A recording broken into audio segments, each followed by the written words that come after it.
Hello, Weinkrake. This is Weinkrake. Today we have next to me sitting Andreas Gebhard.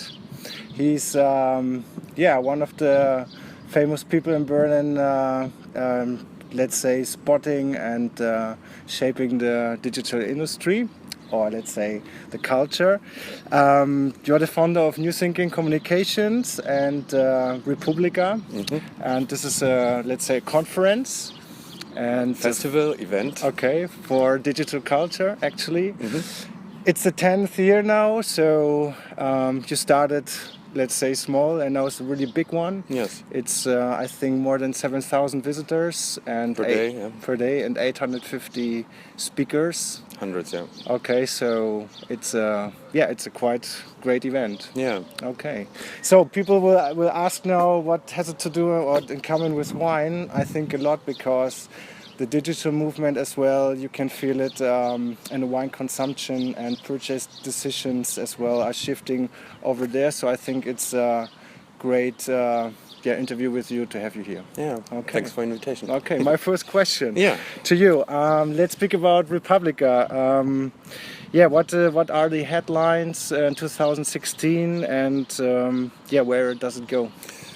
For our 10th anniversary, we try to reflect on what happened in the last 10 years, and we want to bring our community, our partners, sponsors, but also the speakers and all the interesting people gathering at Republica together and reflect on what happened and what will happen in the future. So it is again a 3-day business festival where people from all subjects come together. So it is a holistic approach. So we're not focusing on one specific topic. We try to have an overview of the digital society.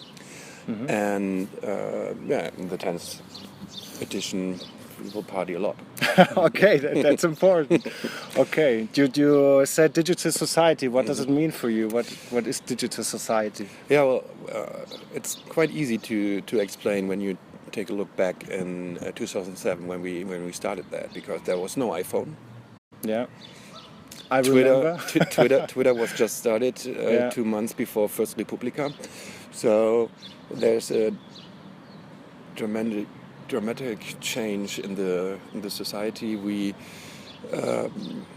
do not have the time to reflect about, and what we tried to do with Republica is a place for physical meetings where people can argue about what they think about the society change by the digital. And that's all about it. The digital society is where we're all living, so it's right from the beginning kind of a conference for this society. So people from business, from politics, from technology, from consumption, from marketing, etc., all come together at Republica. And that's quite unique. Okay. And digital society, where does it go in the future? Do you have... Well, in the future, I think there will be much more loneliness of people, because there will be more and more technology directly close to your body. You will use this VR technology for going to places where you're not physically going, and what we as Republica want to be in the future is still a gathering where people physically meet. Okay. And could you name the beauty and the beast of tech evolution? Well, I just read yesterday, the beauty is that today a kid has more contact socially or online than the most communicating nerd had 10 years ago. Okay. Because we have the opportunity to be in contact with whom we ever want to. And this is also the beast, because if we are not focusing anymore on the right issues which are important for us, for our development, what we want to do, and then we get lost.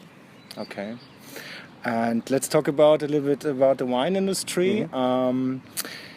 Nowadays, and let's speak about a futuristic scenario.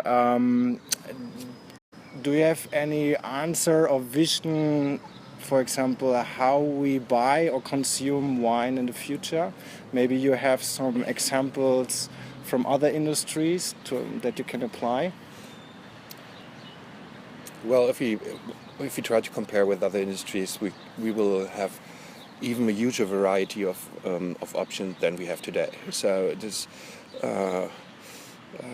kind of getting out of the box thinking. So the individualization for every consumer will be much more important.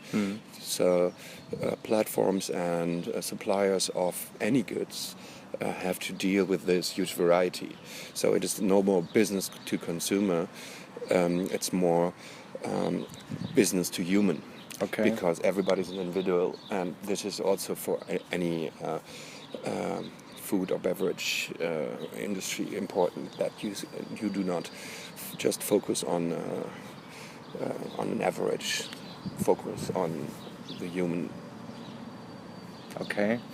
The wine industry in the next 5 years in Germany expects, let's say, a shift to online buying options from now 5% market share to 20%, so it's a lot. So next years will be really interesting for a lot of players as well for startups.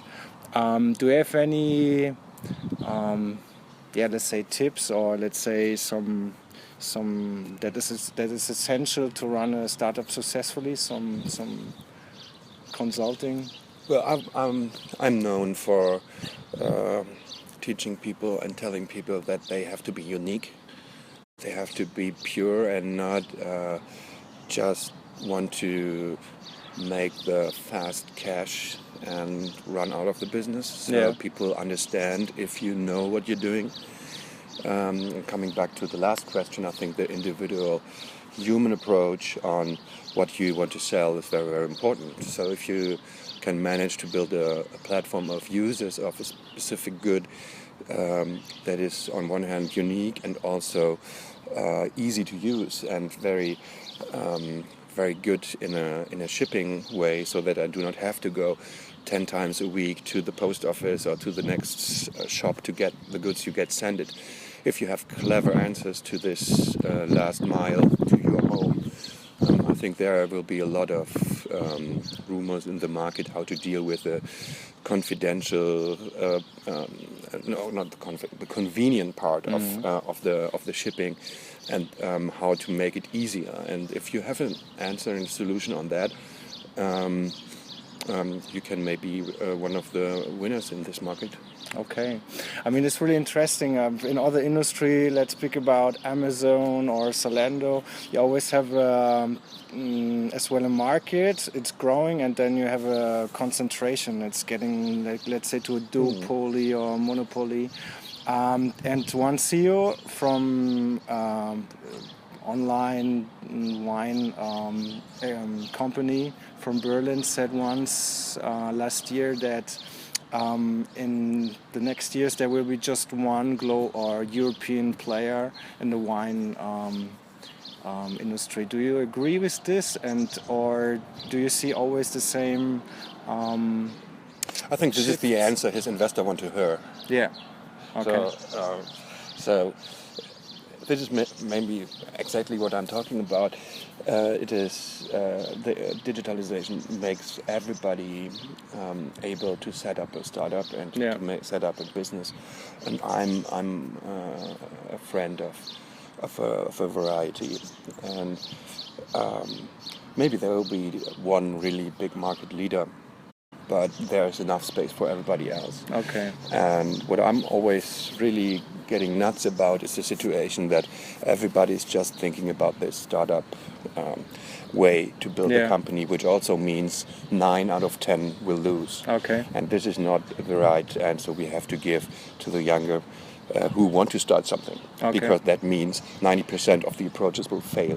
This is not true. This is only true if you are approaching VC capital and want to reach the first point in the market, and this is not necessary to set up something. Okay. So I wouldn't really agree with that, but maybe it can be happening like that. But I would like to see a huge variety of options. Okay, me too. And what can do a consumer actually to avoid that shifts? Well, I think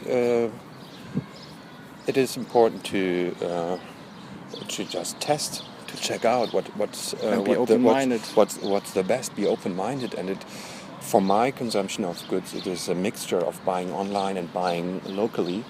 And I think there's also a lot of interesting disruption happening at the moment.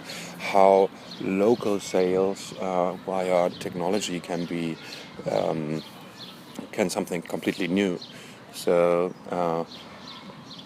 I think consumers have a lot of power, and if and they can talk about that publicly, and it is very important that people are doing that, talking about a service which is shit, and not being satisfied with a not so good solution.